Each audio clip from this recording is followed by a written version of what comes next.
Okay, well, I'm Dave Charles. I have the distinct pleasure of being president of the company, so you know, it's a wonderful opportunity and a wonderful company, so I'm thrilled that everybody lets me do this. You know, it's a funny thing, right? You think the president or the boss is a big deal, but there's 200 of you and only one of me. So at the end of the day, my ability to influence or do a lot is not all that significant, but you know, it's about getting it done, getting everybody taken care of. We were talking this morning. What we're really kind of about is, in a broad sense, is we have the ability to go out and hire really good people to go out and take care of customers. And if somebody said, what do? We hire good people. We try and train and support them. They take care of our customers, and the rest takes care of itself. Build it and they will come. The more people that we have employed here, the more customers we can take care of, the bigger the business gets. You know, somebody broke it down and said, happy family members, happy customers, good business. Yeah, I mean, happy life. And so there is part of that there. So today what we want to do is touch base and try and give you a little feel for the family that you've just joined. I mean, you know, it's kind of a weird thing, but, you know, you married into the family and you don't even know who you married into yet. And so, you know, one of the objectives in today's meeting is to help everybody and the future folks, you know, that see this, understand, you know, what Cash Depot is all about, where we came from, how this works. This family was started in '81, and we got started in the big satellite dish business. I don't know if you remember, we called them buds, big ugly dishes. They were like 10, 12 feet in diameter. They were the first competitors to cable TV, when cable only had like 8 channels.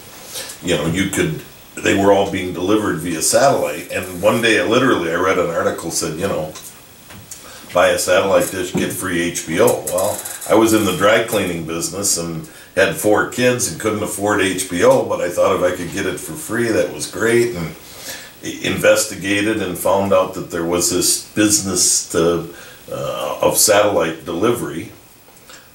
Old school thought, well, if I bought 3 of them, sold 2 of them, mine would be free and I'd be getting free HBO. Wasn't that great? And that's just pretty much how that whole world started to develop in that satellite business, was, you know, wanting something for free. Everybody does. Subsequently, that whole business encrypted, which it had to, right? Because it couldn't survive if everybody was getting it for free. And then we became a significant supplier, and we were one of the first companies, other than a cable company, to sign a deal. In fact, our contract with Turner Network is 0002, and 0001 was a company called Echosphere, which is now Dish Network. Wow. So Dish Network, Charlie Ergen was the first guy to sign that deal with us. That time we went down there and then once we had Turner and his 8 channels, then HBO and Showtime and everybody else filled in. And then at the end, the last one we put on was NFL Sunday Ticket, was invented and designed to support only satellite, and it still is. You cannot buy Sunday Ticket on cable. So, you know, it's kind of a cool thing. So anyway, that brought us and taught us, and you know, we went through that. But then the little dishes came in, and the business model changed. You know, we couldn't make the kind of money that we needed to make in that business. We couldn't compete with the really, really big guys like AT&T and DirecTV and even EchoStar to some degree, as they grew, because Dish Network not only owns Dish Network, but it owns Hughes, which is a big manufacturer of equipment, and then they have their Hughes internet company, but he owns Loral, which builds all the satellites. It delivers all this cool stuff. But anyway, moving back off the point. So then we moved on, and at one point along the way, we got into wholesaling consumer electronics. We did Hitachi, Toshiba, TVs, VCRs. I can remember, boy, the first time we got a dual deck VCR for under $1,000, it was really a big deal. But Hitachi built the best big screen TVs, the rear projection TVs. They were $5,000-6,000 for a 50-inch TV, but they were really good in the day, and so we did that. We also then bought a plumbing and supply company, Murphy Supply, and again, it was another wholesale business. Did plumbing, electrical, pipe, valve and fitting, heating and air conditioning, lots of different things. But I think the lesson we learned about some of these ventures away from satellite dishes or ATMs was that one of the things we needed to do at the time was look for this reoccurring revenue stream. And you'll hear that theme common to what we do a lot, in that when we were in the satellite business, we tended to think we were selling hardware to customers. But what we were really doing was selling programming, and we needed to sell them a dish so they could get the programming. And what we were looking for was that reoccurring, every month they paid their cable bill. That one. Once you bought the dish, there's nothing. So the whole problem with electronics distribution, plumbing distribution, you're only as good as the sale you make today. If you don't make another one tomorrow, you don't pay the bills. But when you talk about reoccurring revenue, you talk about, which is at the heart of our company. You talk about things like phone companies and utility companies and razor blades and insurance companies, that things you have to pay month in, month out, over and over. So it's kind of like you're making money when the lights are out. You're making money when you're not working. You all will work 40 hours a week, give or take change, but the company you're working for not only will make some money while you're working, but will make it when you're not working. And that gives you great security. Because again, it's like working for a utility. If everybody went home, the board would still stay on and it would continue to show transactional processing until something broke, in theory. And that's what reoccurring revenue is about. That's why we want to be in it. Several of our major things that have made us successful is, number one is our people. That's first and foremost. They make us successful. The second thing is only dealing with leaders in the industry. So whether it was in the satellite days, HBO, Showtime, General Instrument, Motorola, we dealt with the big guys. We come over into this business and we said, okay, who is out there? Well, at the time we had to start with the Visas, the MasterCards, and work through who the players were in the hardware business. We started with Diebold 10 years ago. That was a big deal. Now they're down at the bottom, and Nautilus Hosong probably has an 80% market share. So we've shifted to that product to do that.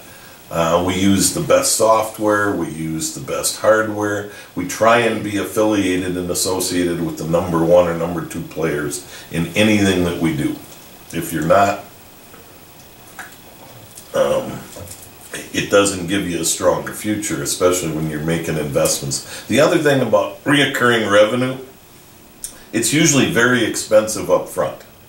If you're the utility or the cable guy, you got to build out a multi-million-dollar plant to hook up all the houses before you get any money. And then you got to pay it back over years. If you're the hot dog guy on the corner, you go buy a $500 hot dog cart, a dozen hot dogs, a dozen buns, and you're on the street corner, for $560 making some money. But when you run out of hot dogs, it's over, or if somebody doesn't want to buy, or it snows, or it's a bad day, you have to deal with that. So you don't have that reoccurring thing. But there's a definite tie to those two investments, and that's something, the reason I share this is it should make you very secure. This company has had a history of growth, financial success, customer satisfaction. Many of you may or may not have seen yet the Walmart award that we won last year as Supplier of the Year.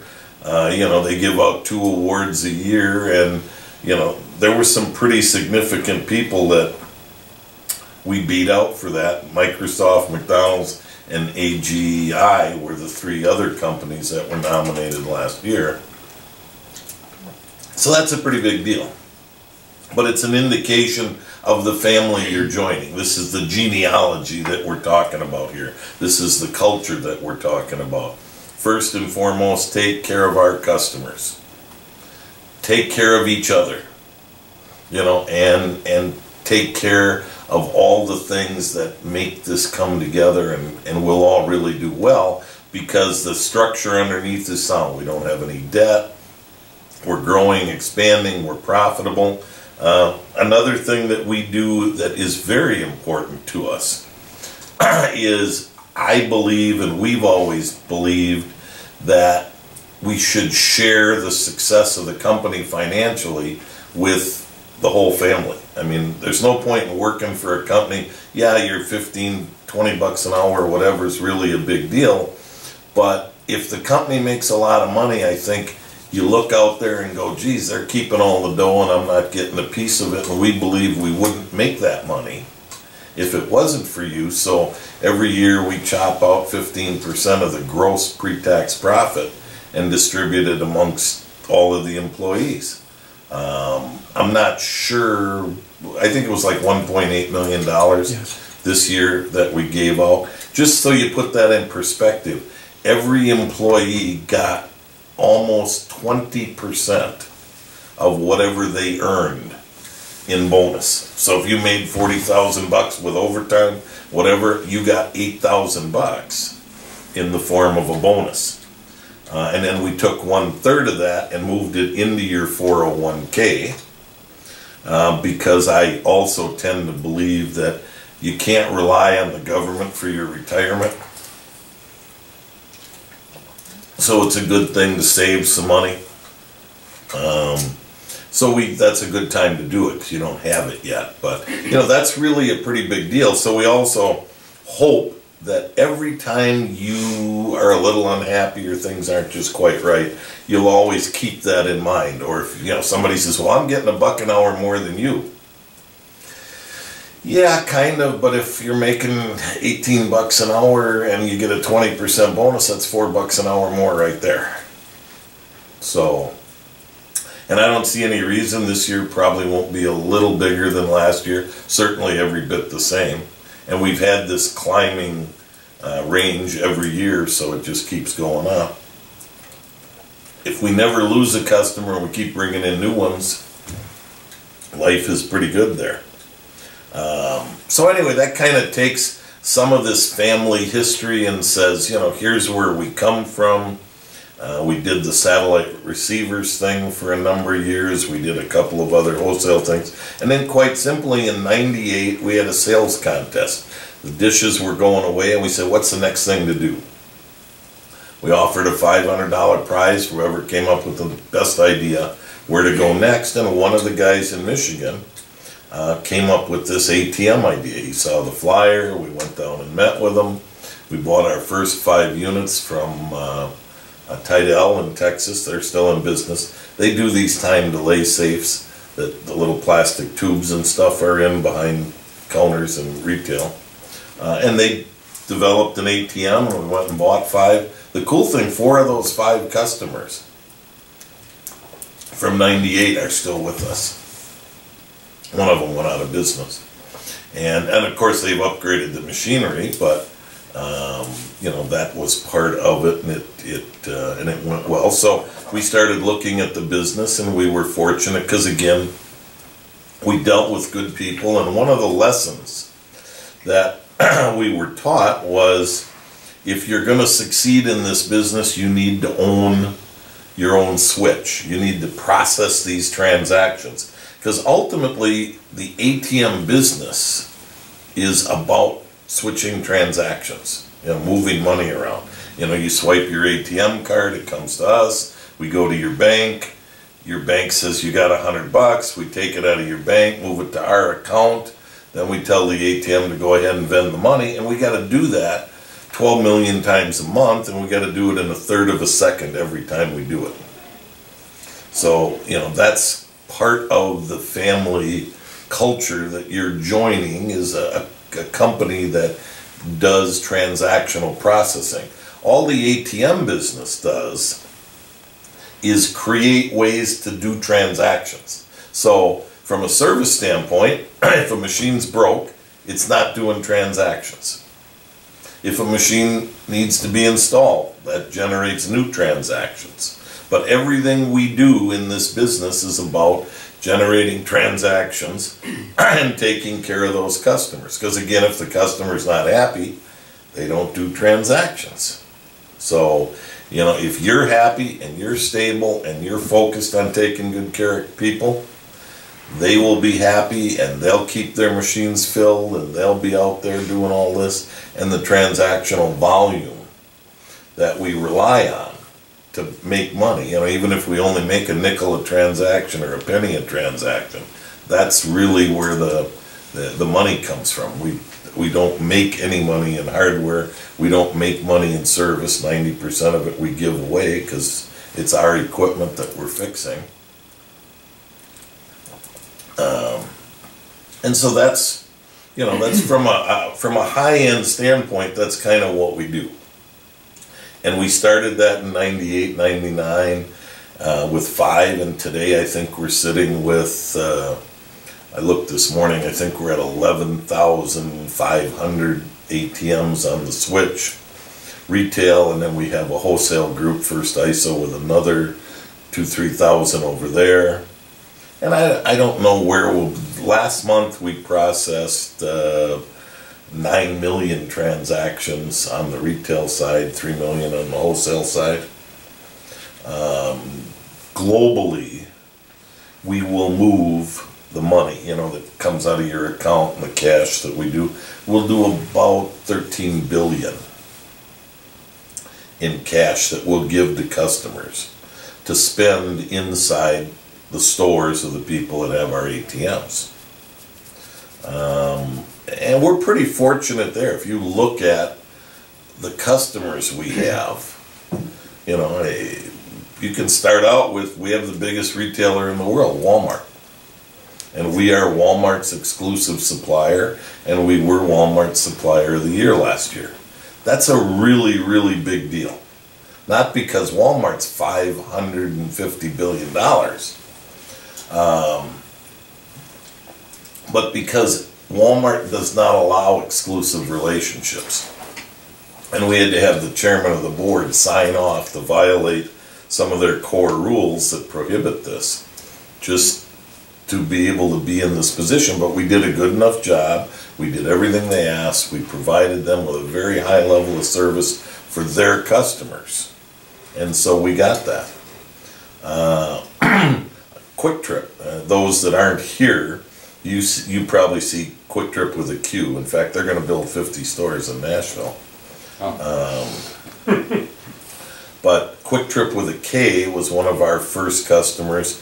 And another thing we're big in is free. We're one of the few ATM companies in the world that have really mastered this free environment for providing that. Well, our little Quick Trip here, which is about 600 stores, they're out of La Crosse, Wisconsin, are really, really a good company, and they've mentored us, and they've taught us, and they've helped us learn the convenience business. But anyway, the reason I mention them, that company has 600 stores, and that's a good sized company, but we're going to put $3 billion into the hands of customers standing in the middle of their stores.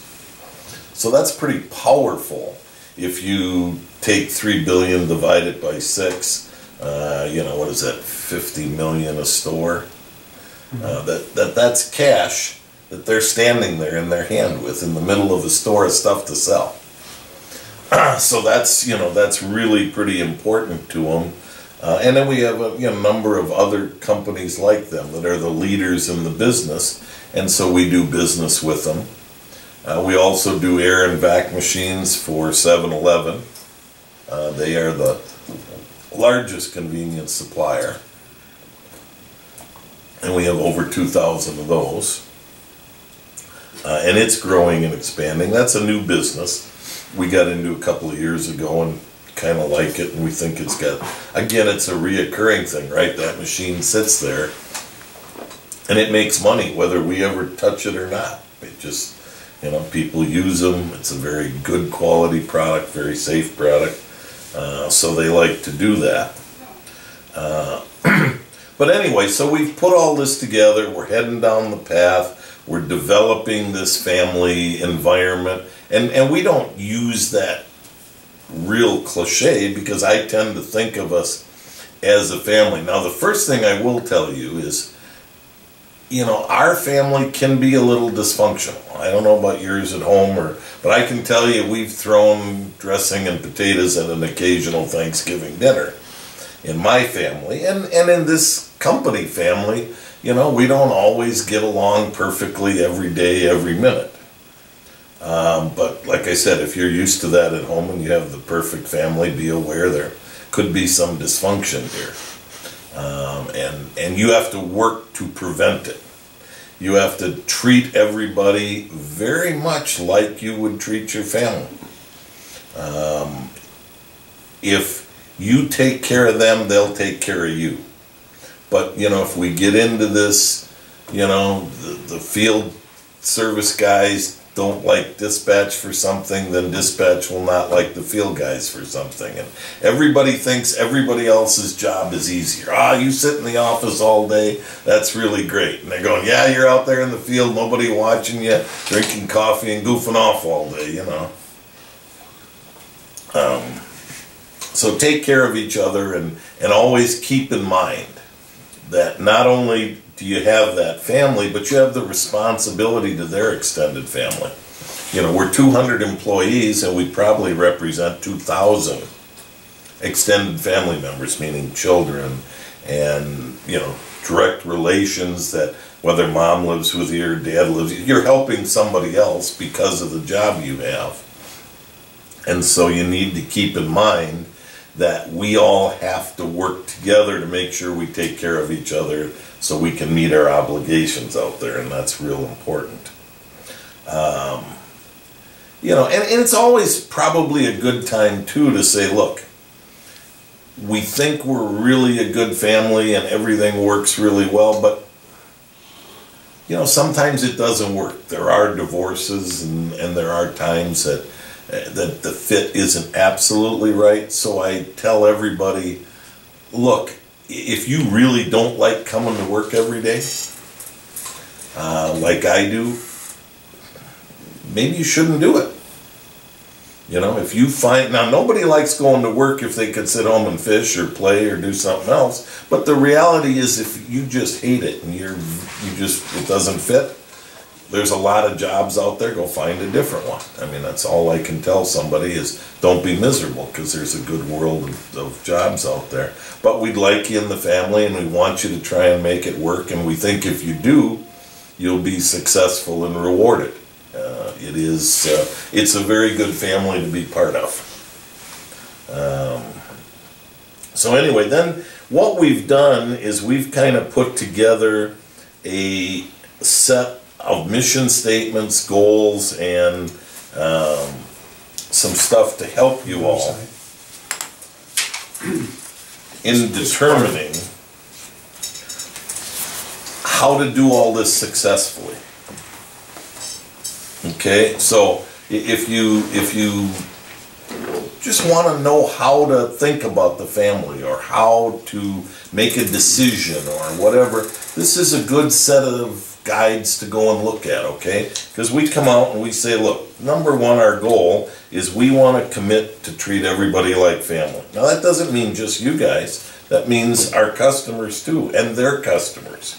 Sometimes I get in trouble because I talk in terms of customers as the people taking the money out of the ATM. And the guy where the ATM is says, what about me? I said, well, without them, I don't need you. You know, they are really more important. My people are more important than you. The end user is, well, you're just a middleman. You know, you're our landlord. You rent us the space. But ultimately, we work together. So we got to treat everybody like family. And we will strive to be the recognized leader in all of our business ventures. It's kind of like a nice way of saying we want to be number one. We want to be the best. Now, I didn't say biggest. I said number one or best. We want to be the very best in everything we do. And we are. I can tell you, we are. There's not an ATM company anywhere in the world does things better than we. We're the only company that has our own field service force. We own our own processing switch. We run our own cash management. We develop our own software. We own our facilities. We own our equipment. We have no debt. We're vertically integrated. Anything we can do ourselves, we do. Right now, about the only thing we don't do is build ATMs. We build part of our air machines. We do, everything we can. And so that's part of that business leader. And so if you go and talk to our customers, they'll tell you how satisfied they are with us, and they'll tell you they used to be with somebody else, they weren't, and that's why they came to us. And that's why we're successful there. The mission to accomplish the goal is what we're committing to. We're saying, okay, this is where we want to go, kind of the roadmap, right? If we always treat other people better than we want to be treated, you've always heard the story, treat others the way you want to be. If you treat them better than you want to be, it'll always come back to you. So, that's, again, our customers, our fellow workers. If you're going to have a bad day and mouth off and raise your voice and raise hell with somebody, understand, that's a problem for them. They're not going to be happy. I'm probably one of the worst offenders in that, I get excited and, my voice automatically goes up and, it just happens. So, we want, if you don't want somebody to yell at you, don't yell at somebody. To provide the best possible sales and customer experience in the world. Not just here, but in the entire, we want to be the very best ATM company in the world. And I think we are. I have no qualms about saying that whether it's our customer service, our cash management, our uptime, our service, our parts, our support, every bit, we are a global standard. There is nobody better. Now that doesn't mean we can just lay back and we got to keep improving it because everybody's chasing. Be happy. Let it show to our customers and to our family members. If you want, you can just as easy have a little smile on your face and look people in the eye and, dress clean, wash your truck once in a while, whatever. All of, the phone folks, you'll see the same thing. People know when you're smiling when you're on the phone. Your Aunt Cheryl's the perfect epitome of that kind of person. I mean, that's our receptionist for those that don't know her. Cheryl's been with us for, must be 20 years. Mm-hmm. I don't care if her dog died or Bob is sick or something happens. Cheryl always has a smile on her face and she answers that phone. And she's smiling when she says hi. You can tell. We want to create security and opportunity in a diverse work environment which promotes trust and mutual respect amongst the family members. So that's here. We're saying we want to create as much opportunity for you as we can. Well, some days there are new job openings and other days there aren't, but the reality is, you will always get first chance at what you do. There are ways, again, the field guys are easy because you have an ABC program and each test you take for each grade you pass, you can make another $1 an hour, and so, that stuff is out there. But it's about this mutual respect and trust. And that's a tough one. I mean, it really, really is. I struggle with that every day because, if I raise hell with somebody, they tend to think I maybe don't trust them or don't respect them. most of the time, the only way you get me really excited is if you don't take care of a customer. If I get a call from a customer, I tend to come unglued, you know? I mean, it's like, I will not tolerate us abusing a customer relationship. It's the core of everything we do, so I take it really personal. Whether it's a merchant or a customer calls me and says, your team let me down, I go, no, that's me, man. I'm responsible. You know, that's the one job in life I got. The buck stops here, and I own it, and I'll go to work on it. No, you know, I apologize. So that's important. The next one is to do everything better, safer, faster, and at a lower cost than anybody. And we're kind of exposed in the world here to the best of all of this. You know, we have Walmart, who is, you know, the #1 at everyday low-cost provider. We have Quick Trip, which is, you know, probably the best mini grocery store in the world, and it's not price sensitive. And everybody wants to be safe all the time. You know, it is so important that you do it and you listen to it, whether you're running around the building or out in the field. One of the things I'll tell, and I tell every field group that we train, there is nothing dumber than to get a speeding ticket when you're getting paid by the hour. Sorry, I can't make that pretty. That is just really stupid. Okay? Why take a risk? Why expose yourself, you know, when you're getting paid hourly? There's no gain, don't do it. You put on 60% of your time or more, you put on 50,000 miles maybe, is out on the road. Be safe. Don't take chances. Don't take risks. Don't expose yourself. You know, same thing even in the building, you know, don't jump down 3 flights of stairs, or, you know, don't do things that risk. We can replace buildings and machines and parts and pieces. Replacing people is really hard and really expensive. They're back to the family member thing, right? You can get as mad as you want, but if you got a brother, sister, mom, or dad, they're hard to replace as a rule of thumb.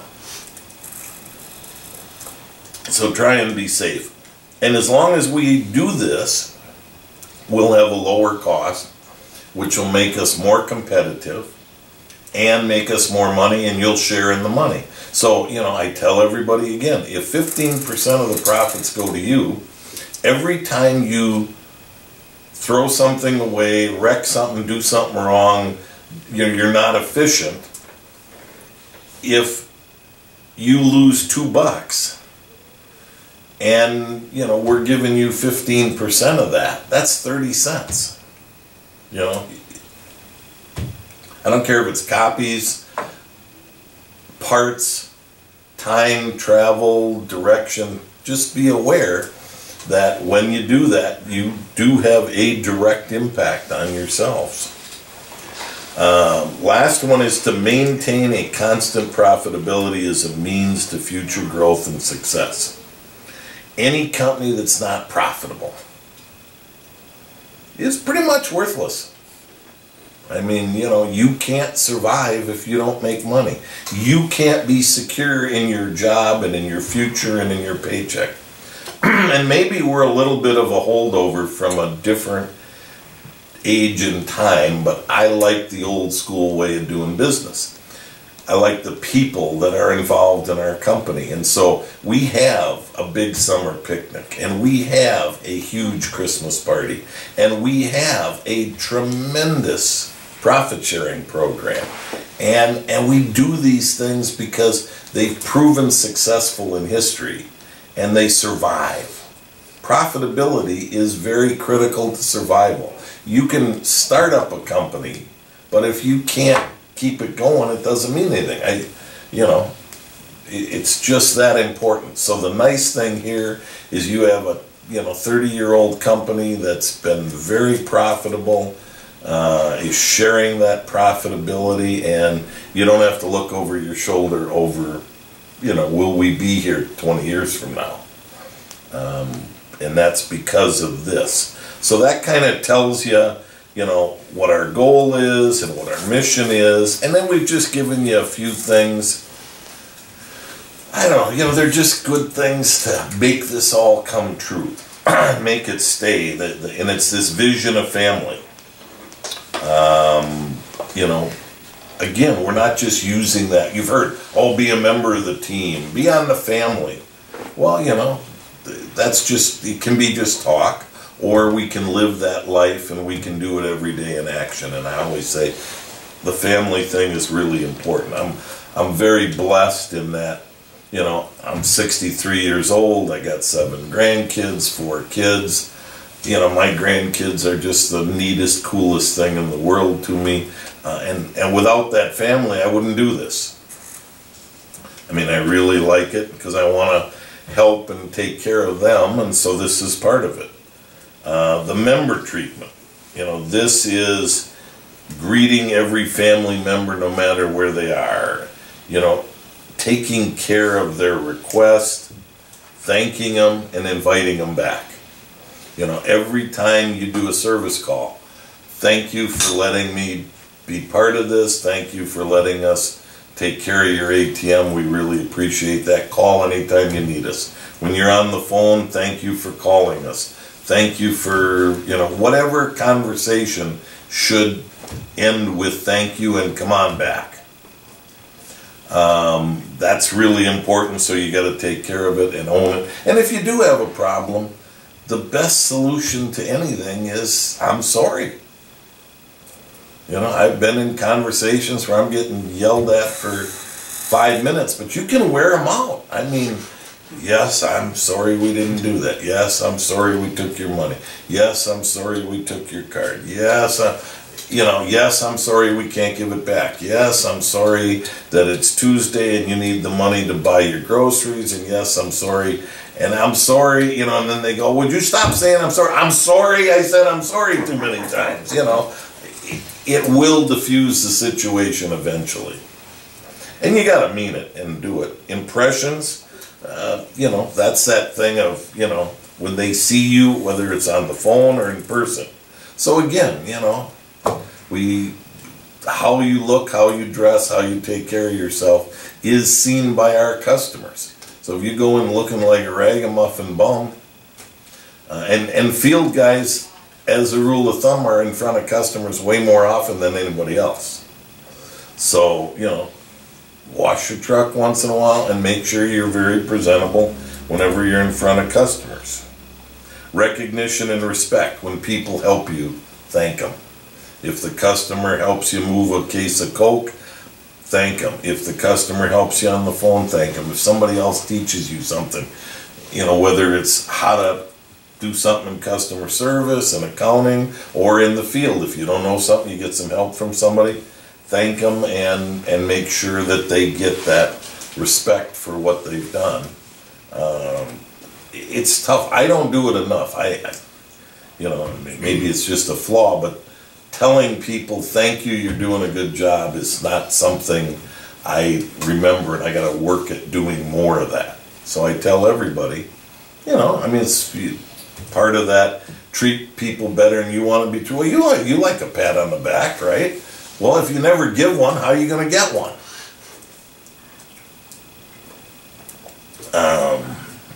Anytime you're on the phones, try and have a smile on your face. People can tell. Answer the phones quickly, solve people's problems, take ownership of whatever requests they have, and make sure it gets done for them. Just because you dump the call to somebody else doesn't mean you're off the hook. If they called you and asked you about a problem, you need to make sure they got it solved. Members forever. We believe our customers will be with us forever. And most of them are. I mean, we don't lose customers. And so keep that in mind when you're doing this. The hardest thing to do is get a new customer. If we lose one, now we got to go get 2 to grow. So it's really important. cleanliness and godliness. We're dealing with retail machines, we're dealing with retail people. You know, they deserve that image. One of our best customers, Quick Trip, again, the president of the company. Now, this company makes $300 million a year. His name is on a sign in every bathroom that says, if you're not happy with the cleanliness of this bathroom, call Don Zetlow, 1-800 blah blah blah, and that phone is on his desk. Now, he may not be at his desk every minute, but you can leave a message and you can be assured you will get a call back and a response every single time that happens, because he thinks it's important. So again, keep this facility clean, keep your facilities clean. You know, nothing pisses me off more than when I open up a truck and see everything. You know, you got 20,000 bucks worth of parts scattered around like a hot lunch. You know, and then you got to use those parts to fix something. You know, keep it up. Again, you're getting paid by the hour. Take an hour and clean it up. Ownership of the request. Again, that's that point. Somebody asks you for something, own it. Take care of it. Make sure they get satisfied. Because if somebody calls me and says, Dave, you know, I called Jerry and he said he'd get this done and it never got done. I don't care who Jerry dumped it to and who they dumped it to. I'm going back to Jerry and go, look, you told my customer you'd help him and you didn't. Well, Susie didn't follow. Too bad. It's on you.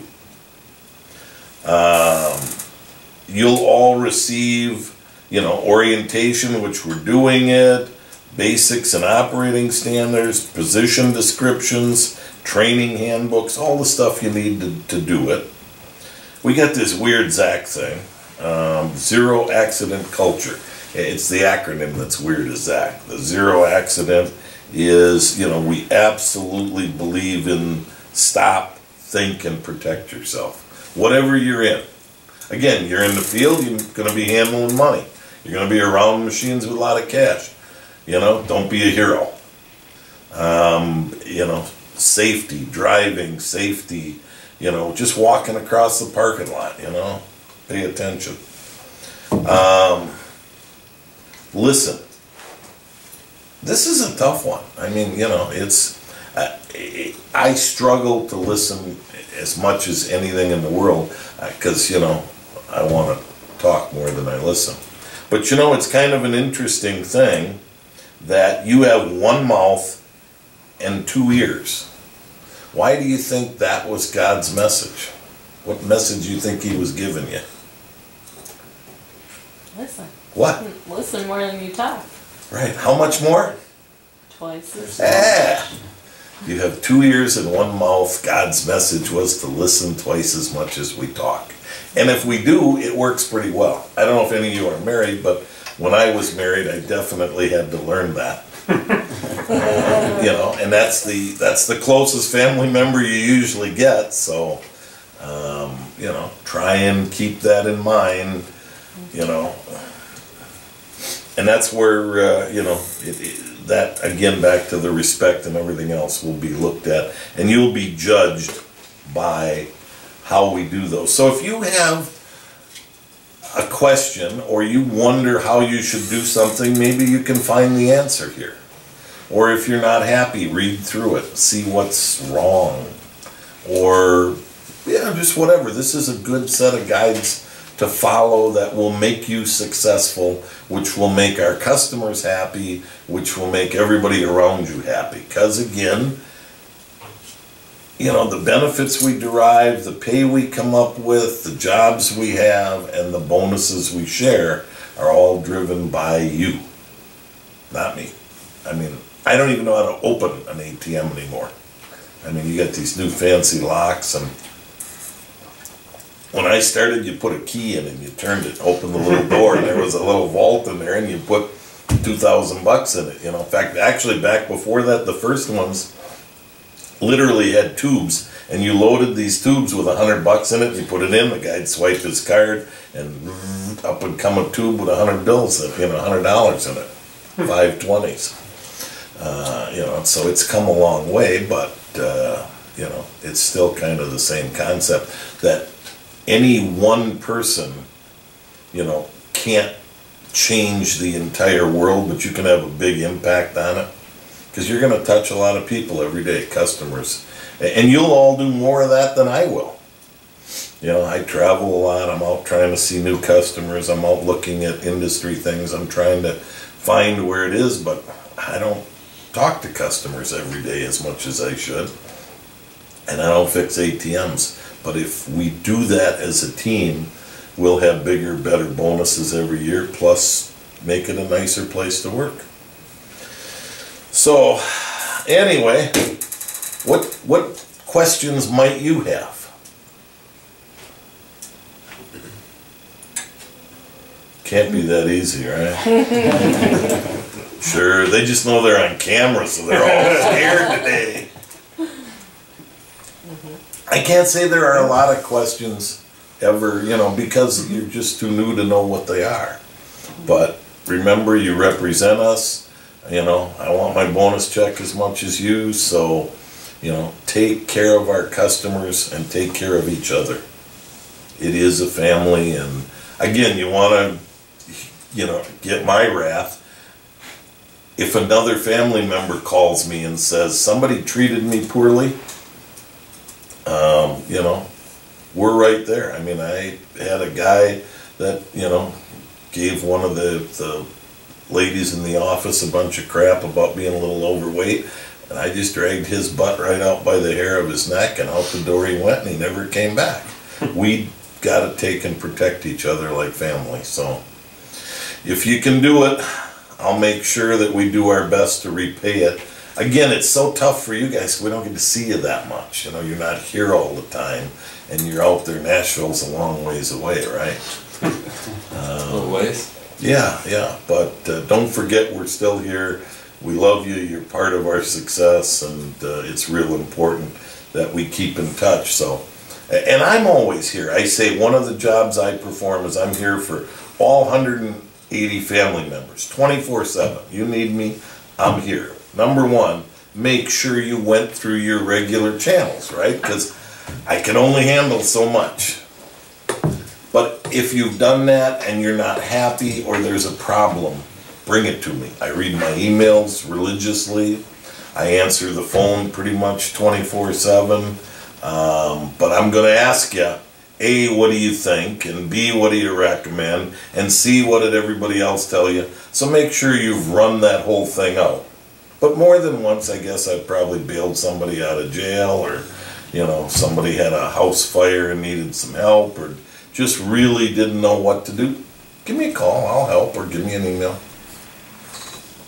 I'm never so busy that I can't take care of family members first, because that's the most important thing. But if that's all I do is take care of family members, then I never have any time to help do some other stuff. So I'm not the right one to call when you don't know which size screwdriver you use, or you know, can't find the restroom or whatever. But I'm here for you. I want you to know that, and you're now part of my family. So with that, anything else, boss? No.